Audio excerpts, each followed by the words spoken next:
युवराज, हमारा राज्य मजबूत जरूर है, लेकिन खतरे कभी बताकर नहीं आते। हमें हर परिस्थिति के लिए तैयार रहना होगा, क्योंकि एक छोटी सी गलती राज्य पर गहरा संकट बन सकती है।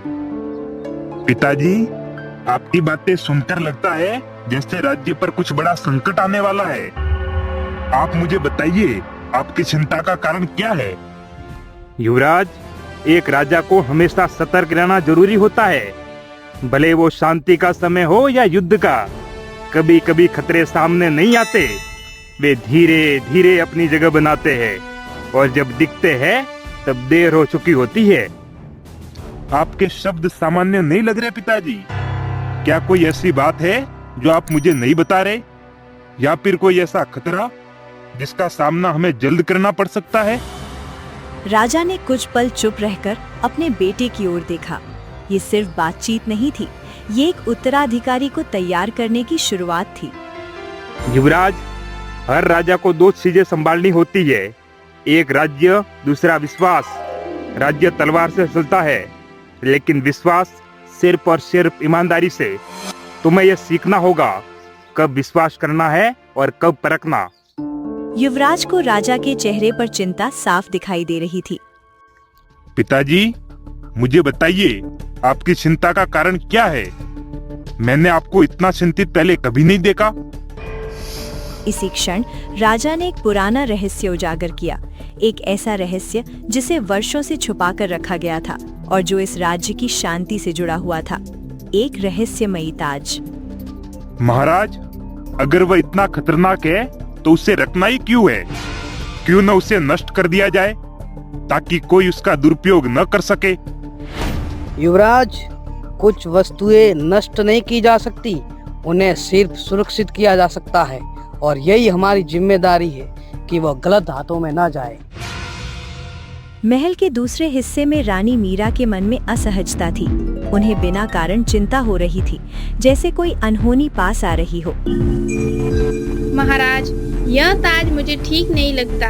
जब भी इसका जिक्र होता है, मन में एक अजीब सी बेचैनी होती है, जैसे कुछ गलत होने वाला हो। महारानी मीरा, मैं आपकी चिंता को समझ सकता हूँ, लेकिन अभी ताज की सुरक्षा पूरी तरह हमारे नियंत्रण में है। कोई भी आसानी से वहां पहुंच नहीं सकता। फिर भी हम सुरक्षा और बढ़ा देंगे। रानी साहिबा, अगर आपको डर लग रहा है तो मैं ताज को कहीं दूर छुपा देता हूँ। वैसे मुझे अंधेरे से डर तो बहुत लगता है, लेकिन आप कह रही है तो मैं इतना तो कर ही सकता हूँ। गोपाल, तुमसे ताज क्या, पानी का घड़ा भी नहीं संभलेगा, डरपोक कही के। लेकिन तुम्हारी बातें थोड़ी राहत जरूर देती है। राजा, रानी व सेवक गोपाल के चेहरे पर हल्की मुस्कान आती है। जैसे जैसे रात गहराने लगी, महल का माहौल बदलने लगा और अंधेरे में एक परछाई चुपचाप आगे बढ़ रही थी, जिसका इरादा किसी को नहीं पता था। दूसरी तरफ अचानक महल में अजीब घटनाएं होने लगी और हर कोई डर महसूस करने लगा। राजा ने तुरंत सभी को एक जगह विचार विमर्श के लिए इकट्ठा होने का आदेश दिया। महल में ये सब क्या हो रहा है? ऐसा लग रहा है जैसे महल में कुछ अजीब घटने वाला है। मुझे कुछ ठीक नहीं लग रहा। मुझे तो पहले ही लग रहा था आज कुछ गड़बड़ होने वाली है। अगर कोई भूत प्रेत है तो मैं पहले ही बता दूं। मैं बहुत शरीफ इंसान हूँ भाई। शांत रहो गोपाल। राजगुरु, आप क्या कहते हैं? क्या रहस्य है सन्नाटे के पीछे?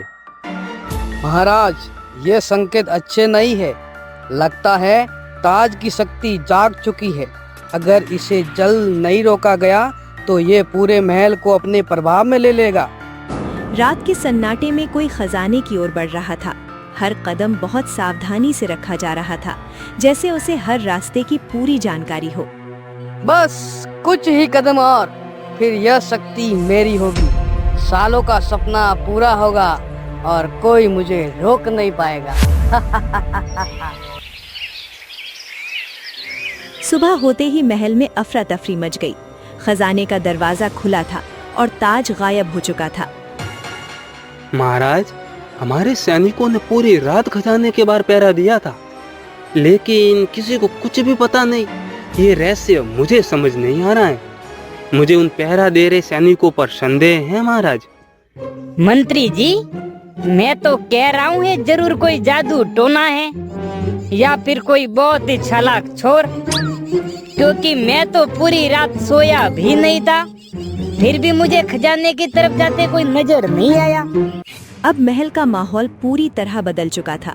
हर कोई शक के घेरे में था और सबसे ज्यादा असर पड़ा राजा और उनके अपने लोगों के रिश्तों पर। अगर गद्दार हमारे बीच में से है तो ये सिर्फ चोरी नहीं, विश्वास का टूटना है और ये सबसे बड़ा नुकसान होता है। पिताजी, क्या कोई अपना ऐसा कर सकता है जिस पर हमने सबसे ज्यादा भरोसा किया हो? अगर उसने ऐसा किया है तो न हम सुरक्षित है और न ही ये राज्य। सावधान महाराज, अब ये राज्य सुरक्षित नहीं है। हमने पहले ही चेतावनी दी थी कि ताज की सुरक्षा ही इस राज्य का भविष्य निर्धारित करेगी। अब इस राज्य पर आने वाले खतरों के लिए तुम स्वयं जिम्मेदार होंगे। जांच शुरू होते ही महल के हर कोने की तलाशी ली गई। सब कुछ सामान्य दिख रहा था, लेकिन एक छोटी सी चीज ने सबका ध्यान खींच लिया और वहीं से पहली बार लगा ये चोरी साधारण नहीं है। महाराज, खजाने के द्वार के पास ये निशान मिला है। ये किसी सामान्य व्यक्ति का काम नहीं लगता। इसमें बहुत सटीकता और योजना झलक रही है, जैसे किसी ने पहले से ये सब योजना बना रखी हो।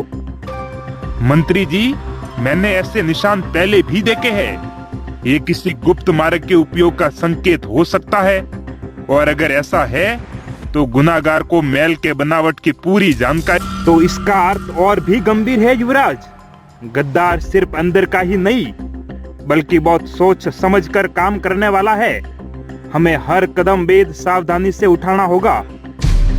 अब ये सिर्फ ताज की खोज नहीं रही, बल्कि उस दिमाग की तलाश थी जो हर किसी से एक कदम आगे चल रहा था, और यही तलाश कहानी को और गहरा बनाने वाली थी। अब स्थिति सिर्फ एक चोरी तक सीमित नहीं थी, ये विश्वास की परीक्षा बन चुकी थी। हर व्यक्ति शक के घेरे में था। महाराज, ये अत्यंत गंभीर विषय है। हमें तुरंत जांच प्रारंभ करनी चाहिए। हर व्यक्ति से पूछताछ आवश्यक है, क्योंकि विलंब राज्य की सुरक्षा के लिए सही नहीं है। महाराज, मैं सहमत हूँ कि जांच जरूरी है, लेकिन हमें संयम भी रखना होगा। अगर हम जल्दबाजी करेंगे तो वास्तविक दोषी हमारी नजरों से बच सकता है। महाराज, जो भी करना है जल्दी करो। वो ताज जल्द से जल्द उस खजाने में वापस रखना होगा, अन्यथा अनर्थ हो जाएगा। कौन है वो व्यक्ति जो सबके बीच रहकर भी छुपा हुआ है? क्या ये सिर्फ चोरी है या एक गहरी साजिश की शुरुआत?